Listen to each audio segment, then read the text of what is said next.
எல்லாரும் சொல்லுவாங்க ஃபர்ஸ்ட் ப்ரெக்னன்சியை விட செகண்ட் ப்ரெக்னன்சி வந்து ஈஸியாக இருக்கும் அப்படின்னு சொல்லிட்டு. ஆனால் என்னை பொறுத்த வரைக்கும் இந்த ஃபர்ஸ்ட் ப்ரெக்னன்சியை விட செகண்ட் ப்ரெக்னன்சி தாங்க ரொம்ப ரொம்ப கஷ்டமாக இருக்குது. என் பொண்ணு நைட்டெல்லாம் தூங்கவே மாட்டேங்கிறா. இவ தான் தூங்க விட மாட்டேங்கிறா அப்படின்னா இந்த வயிற்றில் இருக்கிறது ஒன்று, நைட்டெல்லாம் தூங்கவே மாட்டேங்குது. இப்போவே எப்படின்னா பிறந்ததுக்கப்புறம் வந்து நைட்டு ஃபுல்லாக தூங்காமல் முழிச்சிட்டே தான் இருக்கும் போல். அதுவே இப்போவே பயமாக இருக்குது எனக்கு. இவங்கள 2 பேரையும் சமாளித்து தூங்குறதுக்குள்ளே காலையில் விடிஞ்சே போயிடுது. காலையில் பிரேக்ஃபாஸ்ட்டுக்கு வந்து தோசையும் தேங்காய் சட்னியும் செய்யலாம் அப்படின்னு தான் பிளான் பண்ணியிருந்தேன். ஆனால் எந்திரிச்சு வந்து பார்க்கும்போது வந்து தேங்காய் இல்லை. சரி அப்புறம் என்ன பண்ணுறது, ஏதாவது ஒன்று செஞ்சு சாப்பிட்ணும் இல்லையா பிரேக்ஃபாஸ்ட்டுக்கு. அதனால் வந்து 2 முட்டை வந்து ஆம்லேட் போட்டு எடுத்துக்கிட்டேன்.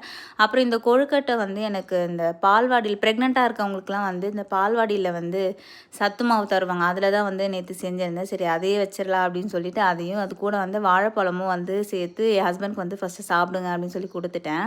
நடுவில் பசி எடுத்ததுன்னு சொல்லிட்டு ஒரு மாம்பழத்தை கட் பண்ணி சாப்பிட்டுட்டு இருந்தேன். சைடில் வந்து ஸ்வீட் கார்ன் வேக வச்சுருந்தேன். அதையே பாப்பாவுக்கு கொஞ்சம் வந்து ஸ்நாக்ஸுக்கு வச்சு விட்டுட்டு நாங்களும் வந்து அதை கொஞ்சம் சாப்பிட்டோம். ஹஸ்பண்ட்க்கு வந்து நான் எந்த ஃபுட்டு கொடுத்தாலும் அதை கம்ப்ளைண்ட் பண்ணாமல் அழகாக சமத்தாக வந்து சாப்பிட்ருவாங்க.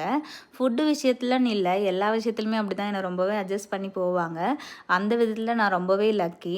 என் ஃபேஸை பார்த்தாலே தெரியும் நான் எவ்வளோ டயர்டாக இருக்கேன் அப்படின்னு சொல்லிட்டு. எனக்கு வந்து இப்போ 8th மந்த் வந்து ஸ்டார்ட் ஆக போதா, அதனால் வந்து ரொம்பவே டயர்டாக இருக்குது இப்போலாம் எனக்கு. மேடமும் வந்து முட்டை தோசையை சாப்பிட்டுட்டு ஸ்கூலுக்கு வந்து கிளம்பிட்டாங்க. வேறு ஒன்றும் இல்லை, இன்றைக்கி ஃப்ரைடேல, அதனால தான் ரொம்பவே குஷியாக போகிறாங்க. ஸோ இந்த மாதிரி மினி விலாக்ஸ்லாம் போட்டு ரொம்ப நாள் ஆச்சு ப்ரெக்னென்ட் ஆனதுலேருந்து. இனிமேல் வந்து கண்டினியூ பண்ணலாம். நெக்ஸ்ட் வீடியோவில் பார்க்கலாம்.